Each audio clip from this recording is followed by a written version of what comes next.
کہ وزیراعظم شہباز شریف نے کہا ہے کہ تحفہ تو تحفہ ہوتا ہے، یہ وزیراعظم کو نہیں عوام کو ملتا ہے۔ عمران نیازی نے تحفے بیچ کر دوست ممالک کی محبت کا جنازہ نکال دیا۔ ہماری حکومت کے 8 ماہ باقی ہیں، پھر الیکشن ہوں گے اور عوام نے فیصلہ کرنا ہے کہ گھڑی چور کے حق میں جانا ہے یا ملک کی خدمت کرنے والوں کا ساتھ دینا ہے۔ وہ ڈیرہ اسماعیل خان میں تقریب سے خطاب کر رہے تھے۔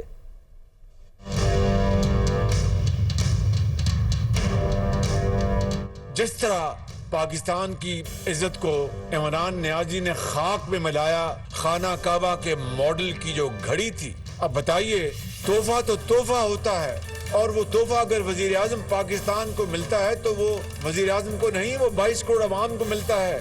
اس سے اوپر خانہ کعبہ کا ماڈل ہو، اس تحفے کو بیچ کر پیسے جیب میں ڈال لینا، اس سے بڑی پاکستان کی عظمت اور اس سے پاکستان کی بے توقیری نہیں ہو سکتی۔ انہوں نے محبت بڑھانے کے لیے پاکستان کے عوام کو یہ تحفے دیے اور انہوں نے جناب تحفے بیچ کر اس محبت کا جنازہ نکال دیا۔ طرح طرح کے پروپیگنڈے کیے جا رہے ہیں، اس میں کوئی شک نہیں کہ بے پناہ چیلنجز ہیں۔ اس حکومت کے 8 مہینے ہیں، اس کے بعد الیکشن ہوں گے، پر الیکشن میں فیصلہ 22 کروڑ عوام نے دینا ہے کہ اس کو ووٹ دینا ہے جو خانہ کعبہ کا ماڈل کی گھڑی بیچتا ہے اور دن رات دشنام ترازی کرتا ہے، یا پھر وہ لوگ جو عوام کے صحیح خادم ہیں۔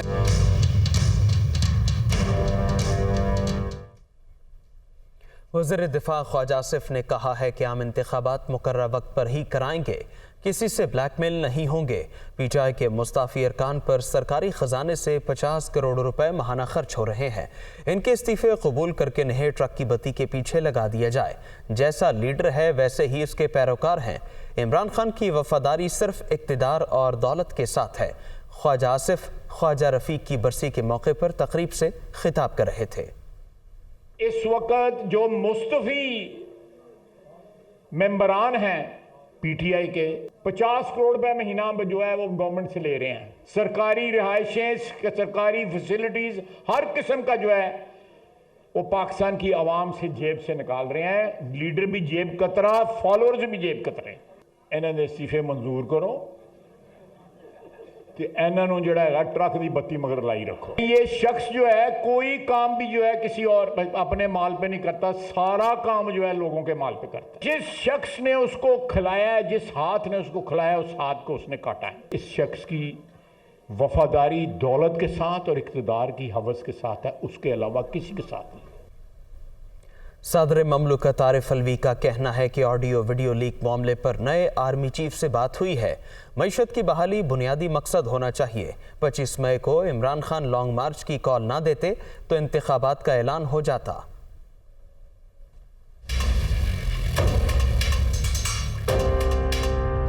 صدر مملکت عارف الوی کی گزشتہ روز کراچی میں تاجروں، صنعتکاروں، صحافیوں، سول سوسائٹی اور سفیروں سے ملاقات۔ ذرائع کا کہنا ہے کہ صدر مملکت نے کھل کر بات کی۔ کہنے لگے سابق آرمی چیف جنرل باجوہ نے پی ٹی آئی کو عام انتخابات اور سینٹ انتخابات میں مدد کی۔ ذرائع نے بتایا کہ نجی محفل میں عارف الوی کا کہنا تھا کہ آرمی چیف کی تعیناتی کا وقت ان کے لیے خاصا مشکل اور سب پر دباؤ تھا۔ بولے 25 مئی کو عمران خان لانگ مارچ کی کال نہ دیتے تو انتخابات کا اعلان ہو جاتا۔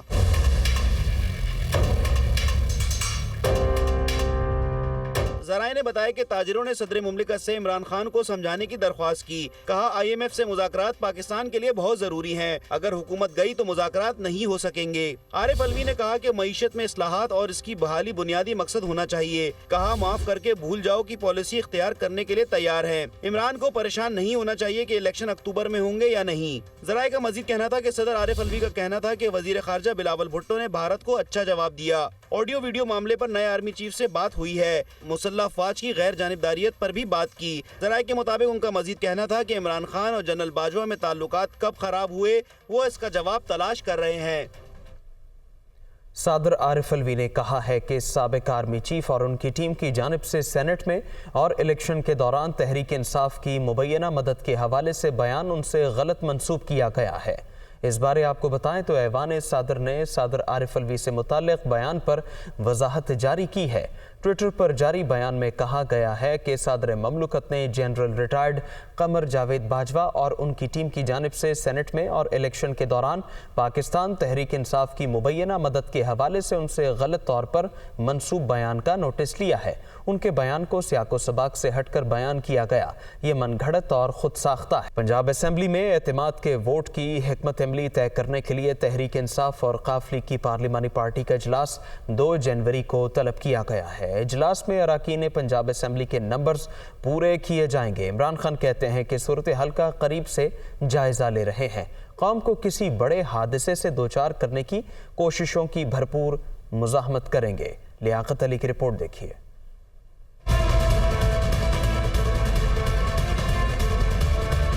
پنجاب اسمبلی سے اعتماد کا ووٹ لینے اور اسمبلی کی تحلیل کا معاملہ۔ پارٹی چیئرمین عمران خان کی زیر صدارت پی ٹی آئی پنجاب کی سینئر لیڈرشپ کا اجلاس۔ مسلم لیگ کاف کے مرکزی رہنما مونس الہی بھی مشاورت میں شریک ہوئے۔ 2 جنوری کو تحریک انصاف اور کاف لیگ کی پارلیمانی پارٹی کا مشترکہ اجلاس بلانے کا فیصلہ۔ اجلاس میں اراکین کے نمبرز پورے کیے جائیں گے۔ بیرون ملک اراکین کو بھی پاکستان پہنچنے کی ہدایت کر دی گئی۔ میڈیا سے گفتگو میں فواد چودھری نے بتایا کہ اسمبلی سے اعتماد کا ووٹ لینے کے بعد اسمبلی کی تحلیل کی طرف بڑھیں گے۔ نون لیگ کے کچھ اراکین بھی ہمارے ساتھ سیٹ ایڈجسٹمنٹ کرنا چاہتے ہیں۔ جو 11 تاریخ ہے، جو اگلا اس میں پنجاب میں ووٹ آف کانفیڈنس کی، اس سے بہت پہلے ہم اعتماد کا ووٹ جو ہے وہ حاصل کر لیں گے۔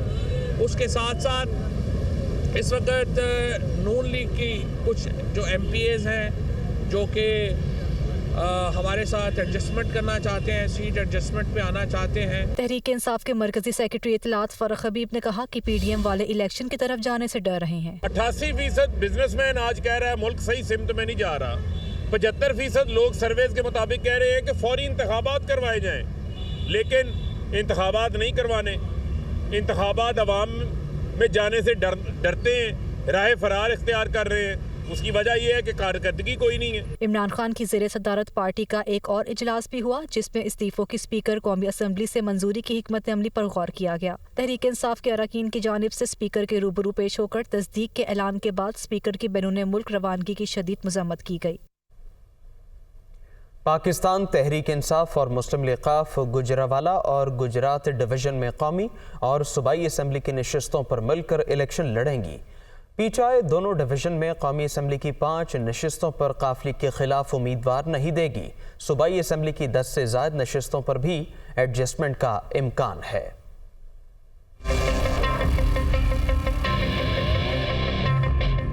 پاکستان تحریک انصاف اور مسلم لیگ کاف کے درمیان سیٹ ایڈجسٹمنٹ پر اہم پیش رفت۔ گجرانوالہ اور گجرات ڈویژن میں قومی اور صوبائی اسمبلی کی نشستوں پر دونوں جماعتیں مل کر الیکشن لڑیں گی۔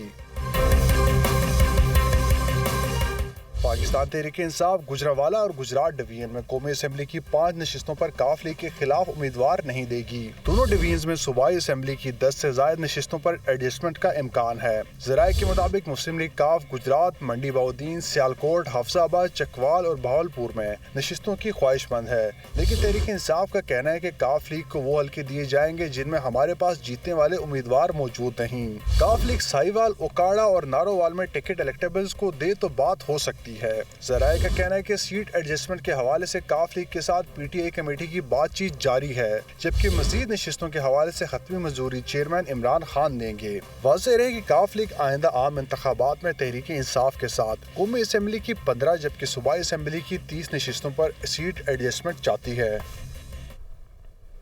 دھند کے باعث حد نگاہ کم ہونے پر موٹر وے مختلف مقامات سے بند کی گئی ہے۔ موٹر وے M1 پشاور ٹول پلازا سے رشکئی انٹرچینج تک بند کی گئی ہے۔ موٹر وے M2 نارتھ اسلام آباد ٹول پلازا سے کوٹ مومن تک بند کی گئی ہے۔ موٹر وے M2 ٹھوکر نیاز بیگ سے کوٹ مومن تک بند کر دی گئی۔ موٹر وے M3 فیض پور سے درخانہ تک بند کی گئی ہے اور موٹر وے M11 لاہور سے سنبڑیال تک دھند کے باعث بند کی گئی ہے۔ موٹر وے M4 شیر شاہ سے عبدالحکیم تک بند کر دی گئی ہے۔ M5 شیر شاہ سے ظاہر پیر تک دھند کے باعث موٹر وے کو عارضی طور پر بند کیا گیا ہے۔ مسافروں کو سفر سے گریز کا مشورہ دیا جا رہا ہے۔ مختلف مقامات سے موٹر وے کو دھند کی وجہ سے بند کیا گیا ہے اور M2 نارتھ اسلام آباد ٹول پلازا سے کوٹ مومن تک بند کی گئی ہے۔ اسلام آباد ہائی کورٹ سے خبر شامل کرتے ہیں کہ توشہ خانہ کی مکمل تفصیلات فراہم نہ کرنے پر کابینہ ڈویژن کو نوٹس جاری کیا گیا ہے۔ 1 ماہ میں رپورٹ طلب کر لی گئی۔ جسٹس میاں گل حسن اورنگزیب کا درخواست گزار سے کہنا تھا کہ باقی پبلک سرونٹس کا ریکارڈ نہ مانگنے سے آپ کے عزائم کا پتہ چلتا ہے۔ اسلام آباد سے خصوصی رپورٹ دیکھیے۔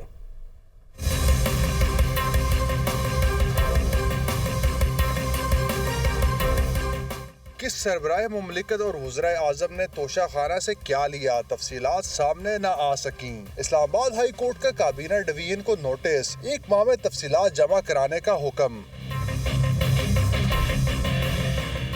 اسلام آباد ہائی کورٹ کے جسٹس میاں گل حسن اورنگزیب نے ابو ذر سلمان نیازی کی درخواست پر سماعت کی۔ ڈپٹی اٹارنی جنرل سید احسن رضا نے عدالت کو بتایا کہ عام طور پر ایسی معلومات تو ویب سائٹ پر ہونی چاہیے، مگر خدشہ ہے کہ 1990 سے پہلے کا تو ریکارڈ ہی دستیاب نہیں ہوگا۔ جسٹس میاں گل حسن اورنگزیب نے کہا ہو سکتا ہے توشہ خانہ کا ریکارڈ دستیاب ہو، ریکارڈ ملے تو دے دیں۔ جو بھی پٹیشن آتی ہے وہ وزیر اعظم سے متعلق آتی ہے۔ آپ اپنے آپ کو صدر اور وزیر اعظم کی حد تک محدود کیوں کر رہے ہیں؟ باقی پبلک سرونٹس کو بھی اس میں شامل کیوں نہیں کیا؟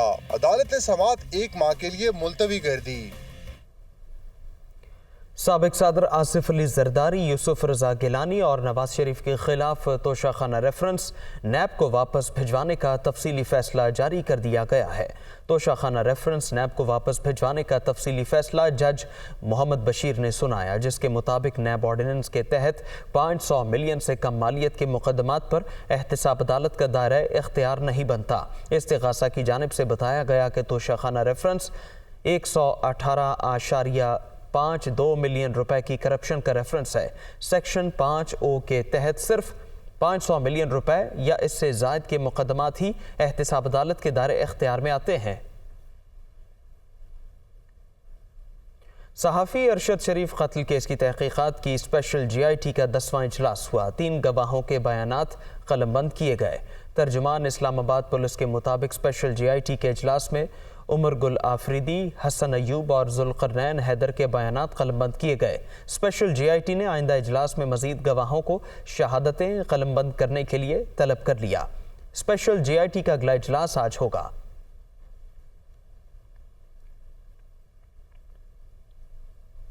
وزیر اعظم شہباز شریف نے امیر قطر شیخ تمیم بن حمد الثانی کو فون کیا اور کلائمیٹ کانفرنس میں شرکت کی دعوت دی۔ کانفرنس پاکستان اور اقوام متحدہ کی مشترکہ میزبانی میں 9 جنوری کو جنیوا میں ہوگی۔ وزیر اعظم شہباز شریف نے امیر قطر سے پاکستان میں تباہ کن سیلاب میں انسانی امداد پر اظہار تشکر کیا۔ وزیر اعظم نے متاثرہ علاقوں کی بحالی اور تعمیر نو کے مشکل چیلنجز سے نمٹنے کے لیے مسلسل بین الاقوامی حمایت اور یکجہتی کی ضرورت پر بھی زور دیا۔ اس موقع پر وزیر اعظم نے امیر قطر کو فٹ بال ورلڈ کپ کی میزبانی پر کامیابی پر مبارکباد دی۔